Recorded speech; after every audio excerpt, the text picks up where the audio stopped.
Well, welcome everybody to another episode of Optimizing Live.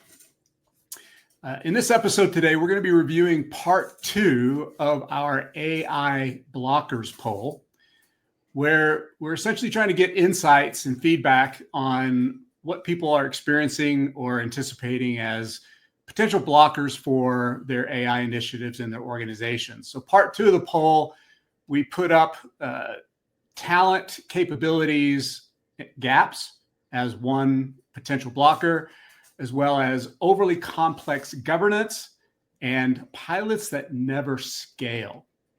And just as a quick reminder, part 1 of the poll, we had to split this out. We had lack of aligned strategy that beat out poor data foundation and change resistance or trust. So today we're going to talk about the feedback that we've gotten on part 2, and particularly share some of the insights that we're gaining from that. So Randy, what are we learning from the poll and the feedback so far? Well, I was a little surprised, and it's probably my bias showing up, that number one was talent and capability gaps. And I guess in retrospect, I shouldn't be overly surprised, because one of the things that I know you and I have both seen a ton of in our journeys helping organizations improve is whenever there's some big new thing introduced, whether it's embracing the product operating model or just agile ways of working, there's always an element of how are we changing the roles within the organization in terms of the expectations of the roles, how we're measuring the success of the roles. And typically that aspect is, at best, it's a little bit lagging. And at worst, it's ignored altogether. And one thing that I have learned in leading enterprise change initiatives is people understand very well what conversation they're going to have at annual performance time and what they need to be able to tell a story about so that that is a good conversation for them. If they know that they're going to show up to that conversation and it's not going to include anything about AI or how they've upskilled or even just what things have they experimented with and learned, if there's going to be none of that in the performance review conversation, they're probably not going to focus on it, not nearly as much as the organization might like. So I really tie that showing up as number one in the poll as the biggest blocker for round 2. I connect it back to what we've seen with other patterns is tell me what you expect of me. Give me the room, give me the latitude, give me the budget to go dig in. What are the things I'm enabled to go delve into? So that would be more of a just enablement play versus, maybe a more hardcore press from leaders is, we've got a clear program. We've got a path. We've identified what capability gaps we want to close, and we've got an intentional strategy for it. So I would say either of those options are good. And certainly in the conversations I've been having, that's lagging. Yeah. So were you surprised that, at least in this part of the poll, the talent and capabilities gap came out as a stronger blocker relative to the other two? Was that a surprise for you? Yeah, it was surprising to me, but again, I think it goes back to my bias. Governance is a topic that's very near and dear to my heart, so that was certainly the top out of the 3 for round 2 that came to mind for me. I think another important point around the talent and capability gaps is there tends to be this dynamic in a lot of organizations of, well, we already have our strategic goals that we're focusing on. Let's not distract people. Like, people are, marching towards this big strategic goal, and we don't want to disrupt that. And so maybe they've got a separate budget for AI. A lot of what's available from the vendors is amazing in terms of additional budget, but then the more you rely on vendors early on, you're just kind of continuing to build that deficit Yeah. within your own organization. Yeah, I think that part's really important. I hadn't really thought about that yet, but when you mentioned the vendors, I think there's might be two things at play in some organizations. One being kind of the AI adoption mindset is it's purely a technical capability that we need to learn, right? So we need our engineers now doing vibe coding, et cetera. And I think this movement of AI is much, much bigger and broader than just the technical skills. And to your point, in organizations that have been doing this for decades of essentially outsourcing things that they should be insourcing and essentially, renting these capabilities rather than actually building them in as foundational strengths for the organization. Now, that being said, I mean, I think I was kind of surprised that talent and capability gaps came out as the top blocker in this particular poll, because like you, I have a bit of a bias, not against governance, but just the experience of having to navigate that within an organization if we're trying to bring about something that's new. And so I'm sure that talent and capabilities are lagging in most organizations. I think that's probably more a factor of just the uncertainty of where is it going, the pace that it's moving. So I'm sure there's hopefully a lot of good intention in organizations to get their people up leveled and give people opportunities to do that. Now, to your point earlier, when you opened up talking about kind of the performance reviews, yeah, we're human. So if I know kind of what the expectations are, I'll modify my behavior to meet that. And I may do more, I may not do more. The other point, and I've been reading others speak to this, is, and I think AI is driving this in part, is that, knowledge acquisition is easy. It's relatively cheap. It's certainly accessible, right? Anyone can get out there and start learning about AI regardless of your role. Again, whether you're an engineer, a manager, an analyst, et cetera. So I find it curious that this would be a blocker. I get it, but it's also pretty solvable, right? So, it's not something that is a critical blocker. It's something that maybe just kind of a temporary, and I think there's some uncertainty built into that, at least how I'm interpreting some of the feedback. Yeah. I think the one thing I would add on that one is there are some pretty low-hanging fruit things that organizations can do. One of them starts simply with rolling out. It can be a lightweight kind of training approach, but you need to create a shared vocabulary. Well, one of the patterns I see a lot is, we talk about AI, and like, when you say AI, what do you mean? Are you talking code generation? Are you talking content creation? Are you talking automation? Are you talking strategy and insights, data analysis? Getting clear on,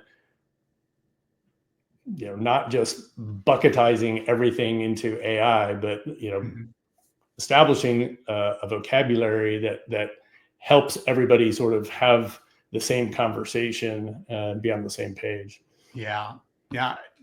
Before we move on, I'll just add another anecdote. As you well know, for me, I really started diving into my own learning about 1.5 years ago. Before that, I had the false belief that this is something for software engineers. I haven't written code in a while, so I'll let the technical folks worry about AI. And that was a couple of years ago. About 1.5 years ago, I started diving in and just kind of learning. And at first, it was this big nebulous, fuzzy thing, and was a bit intimidating for me. But naturally, the more I dove in, the more I learned, the more I keep learning, it's becoming more clear to me. And to your point, AI is a big nebulous term, and we need organizations having conversations of what does this really mean? What is the scope of AI in our organizational context? Because it has so much built into it. And again, the pace of change is certainly undeniable here. Let's talk a little bit about overly complex governance. You mentioned your bias. I have a similar bias, but let's explore that one a bit.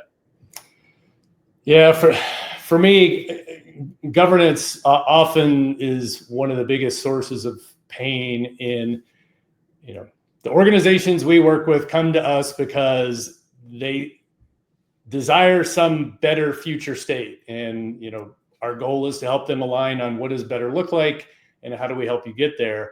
I have yet to work with an organization that there wasn't a governance element to that. There's legacy elements of governance from some disaster that happened 20 years ago that like everybody that was involved with it is no longer even with the organization, but the residue of it still is sprinkled everywhere throughout the policies and decision-making rights in the organization. So being able to step back and say, is your governance really helping you achieve what you want to achieve? Or, have you overly constrained things to the point that you've really just slowed the ability of the organization to pivot, to be nimble, to respond to customer demands, to respond to shifts in the market? Are you able to support the rest of the business moving as quickly as they need to? So that's the biggest thing from a governance perspective. And I'll give an example of a client earlier this year. I was on a call. It was like 25 to 30 people on the call. And, right at the beginning of the call, it was an ask for, hey, who can take the minutes for this meeting? And this is in like March of this year. And I said, isn't that Copilot's job? And the answer was, well, because of the industry we're in, like, we're not allowed. And I'm like, for an internal meeting, like, do you whoever's involved in that decision making, do they understand how Copilot works? Like Copilot is one of the most secure internal platforms. Like the risk of taking minutes and action items in an internal conversation is practically zero. So that kind of blew me away as one anecdote. But the other aspect of governance that I see as problematic, even in conversations I've had as recently with one of our partners yesterday, is governance is a big umbrella term. There's a lot of elements to governance. And when we're talking about governance, just like when we're talking about AI, let's be clear. What are we talking about? Are we talking about enterprise governance? Are we talking about technology governance? Are we talking about data governance? A lot of data governance conversations I find myself in, the word data is never used as a prefix to governance. It's like, we're just talking governance. But the entire conversation is about data governance. And to me, that's risky, because if you're not clear that we're only talking about a subset of the governance umbrella, then you may be missing other things that are going to get in the way. That I think being crystal clear on what you're talking about in the governance context is really important. Yeah. I mean, as you're sharing that anecdote and that example, I've got all sorts of little reminders popping up into my head in my own experience. And again, I fully admit I have my own biases in this topic. Part of it is, I think it goes back to just kind of organizational attention deficit disorder of, I think we have in organizations this tendency to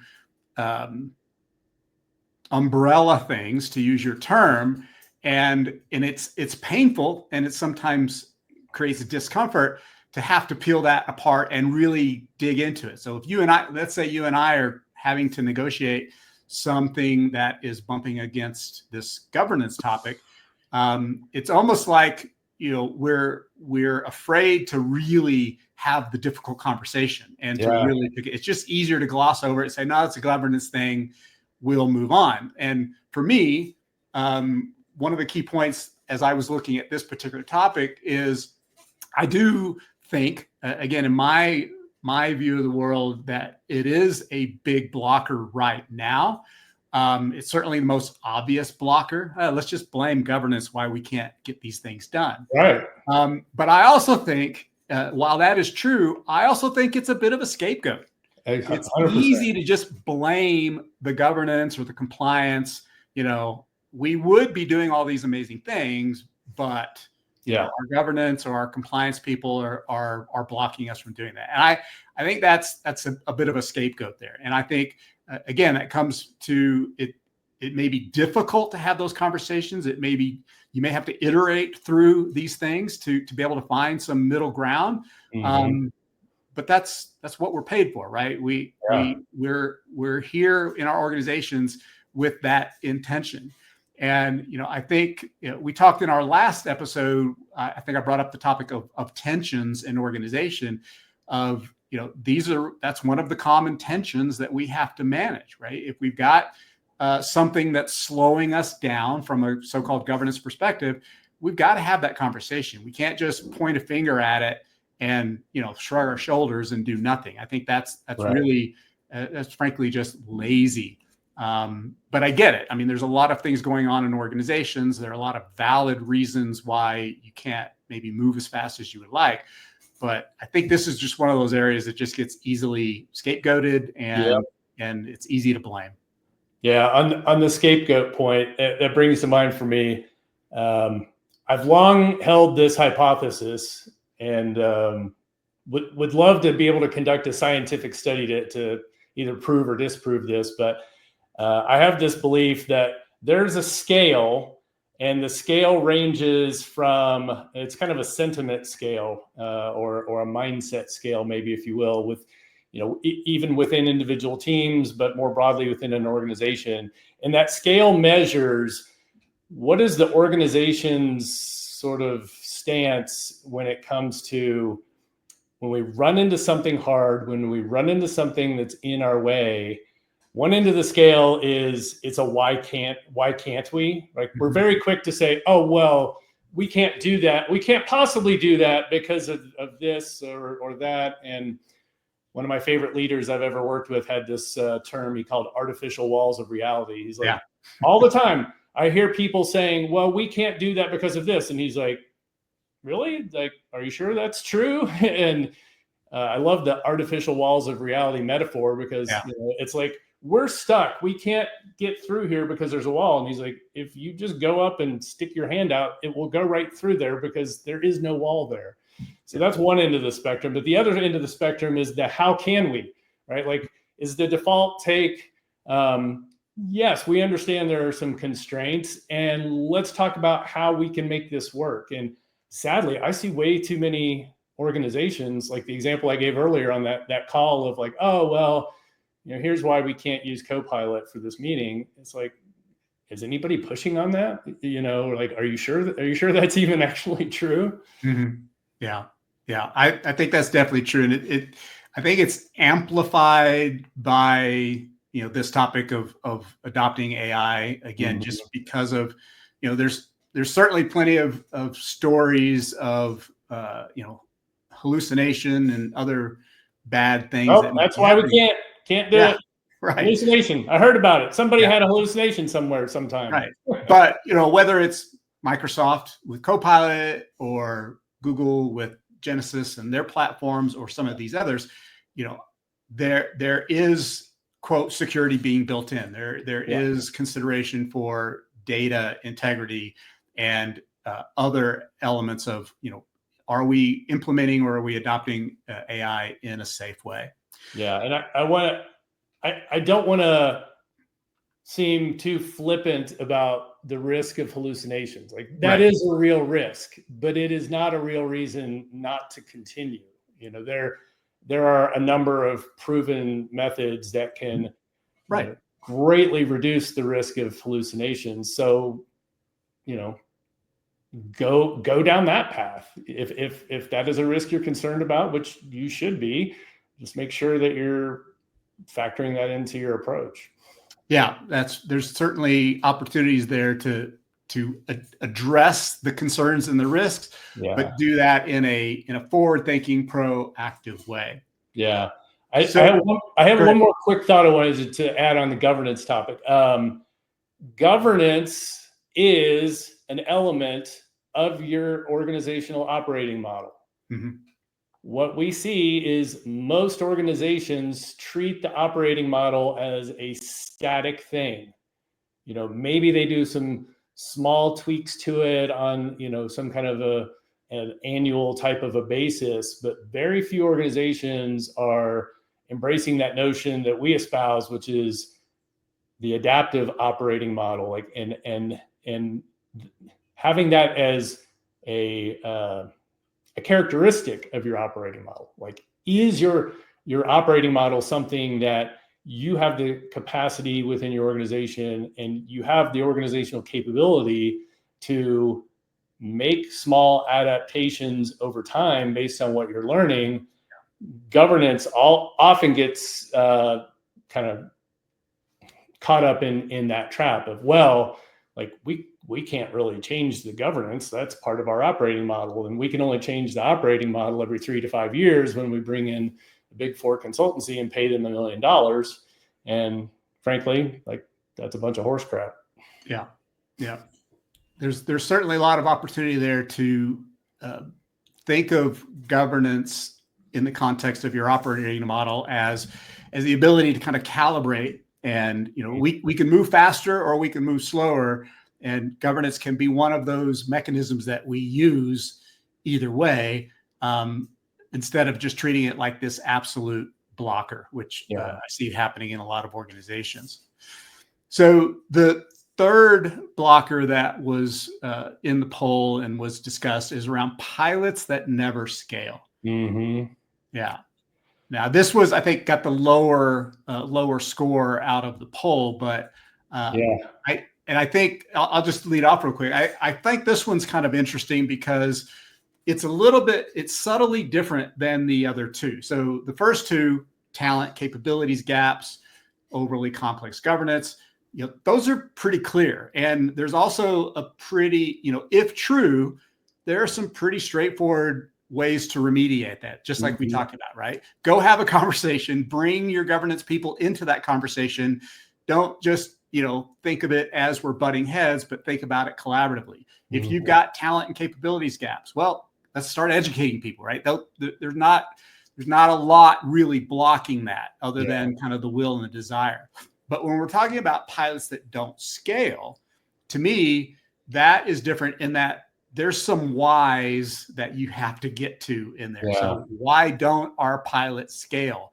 I see a lot of organizations use the term pilot. They throw the word pilot around a lot, but they're not really bringing a lot of rigor or discipline into those pilots. And they don't really have a good plan for, all right, when do we consider the pilot done? And then what do we do next? So I find this one a little bit interesting because it may not be as straightforward to remediate if this is in fact a blocker for you and your organization, but it has a lot of interesting elements to it as you start to dig into it. Yeah. And interestingly enough, it was right around maybe within a day or two, one way or another, of when we launched round 2 that had this as one of the options, that the MIT report came out that said 95% of AI pilots are not delivering an ROI. Yeah. And I have a little bit of a hot take on that. If you have a culture that would be characterized as an innovation culture, undoubtedly, one of the elements of an innovation culture is that learning is valued in the organization. Mm-hmm. And my take is, if you were to capture the learning value of these pilots and factor that into your ROI calculation, that 95% number would be, I don't know where it would fall, but I think it would fall pretty drastically. And I think that's one of the things that it's a little irresponsible, and we really need to normalize a bit, because, like, it's okay to run a pilot that doesn't solve a critical, business need and doesn't deliver massive ROI right out of the gate. Now, do we want to run 20 pilots like that? Probably not. But for an organization, if it's their first or second pilot, the learning value of that pilot and what they're going to do subsequent to that pilot for the next thing that they're going to target, that's where the ROI lies. And so I think that's, it's a little bit of BS to sort of, I feel like it's unfair to frame it that way. And I do think that 95% metric does hold true for how most organizations would think about it and measure it, because most organizations don't really give any credence to learning value. And so to me, that's the lesson is, as an organization, if you want to be continually improving and getting better, you need to consider the learning value of the things you're doing. Now, do you want to optimize so that learning value trumps all other forms of value? Well, you probably find yourself out of business pretty quickly there, but there's a balance to be had there. Yeah. I think that's a great point. Really all three of these potential blockers are in some sense a reflection of the organization's culture. And I think particularly this topic on pilots really gets to the core of what does the organization, what's their philosophy, like you say, around learning, around creating autonomy for people to truly experiment. Yeah. In my experience, the bigger problem with pilots is there's just a broad lack of discipline in a lot of organizations. And I think that's born out of a lot of different things. Namely, there's just more demand than capacity, and we're overwhelmed and we're overburdened, and we're just trying to do so many things in our organizations just to keep up. And pilots kind of get washed up in that. And so this idea that 95% of pilots fail, I'm curious about that. I'm a little bit skeptical about that number. My question goes back to when I'm talking to leaders or managers is like, all right, well, what are the parameters, right? Yeah. What's the hypothesis we're testing for? What are the variables, et cetera? And again, often there's a bit of a lack of rigor around that. Sure. And I understand why, but that's more of a symptom, I think, than an absolute blocker, right? So to say our pilots never scale, so therefore our AI adoption is doomed, that may be true, but again, I think that's more of a symptom. So what is it that is in our culture, is in our prioritization philosophy, our habits, that is causing that to be true? Yeah. Whereas, like I said, in my opinion, the other two potential blockers are a little bit more straightforward. They certainly have some tentacles into culture, but they're pretty straightforward, right? So if we need to educate people, let's start educating people. Again, access to knowledge is pretty cheap these days. If we need to have conversations about modifying our governance, we can do that. So I think these are interesting findings that we're getting. So now we've got two parts of our poll that have run out there, Randy. And so what's next? What can people plan to see from us coming up? So just before we went live, we opened the final poll, and this is maybe it's fortuitous, maybe it's a better way to do it, because LinkedIn polls only give you 4 voting options, and there were 6. We decided to run 2 rounds and take the top 2 from each round and do a final 4, which the final 4 poll is live right now. A week from today, we're going to be back live again with our partner, Dan Graham from AI Product Guild, who's really been diving deep into a number of these blockers as well. What does it mean to organizations from a product engineering perspective, from a strategy perspective? He's deep into the data governance aspects of the governance blocker. So really look forward to adding him to the conversation, getting his take, his perspective. And this is all, working towards a couple of things that our goals are to build out the next set of free things that we're going to offer to try and help organizations move through these blockers, some resources, some guides.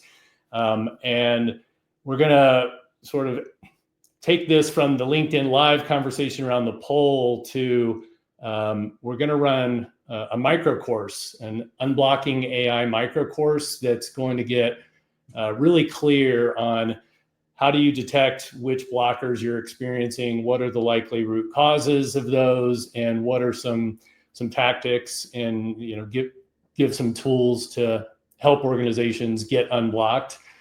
So look for that.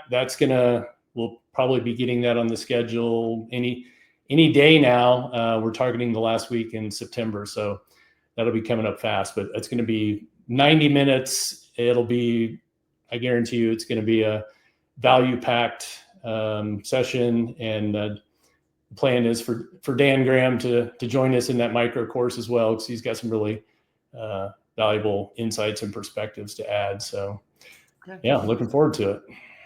Great, excellent. Well, as always, we appreciate you taking some time to check out our Optimizing Live sessions here. If you want to learn a little bit more about Optimizing for Impact, you've got our URL here. Check us out online, check us on LinkedIn, and engage, right? We're doing this because we're trying to create engagement. We're trying to get people to share their experiences, share their knowledge. And I think there's a big opportunity out there for folks to really lean in on this topic within your organizations. So if something's blocking your AI adoption, lean in, have those conversations, find some common ground. So there's certainly opportunities for those. And we look forward for you joining our next episode. So once again, Randy, thanks. Great conversation as always. Thank you, Richard. Appreciate it. Thanks, everyone.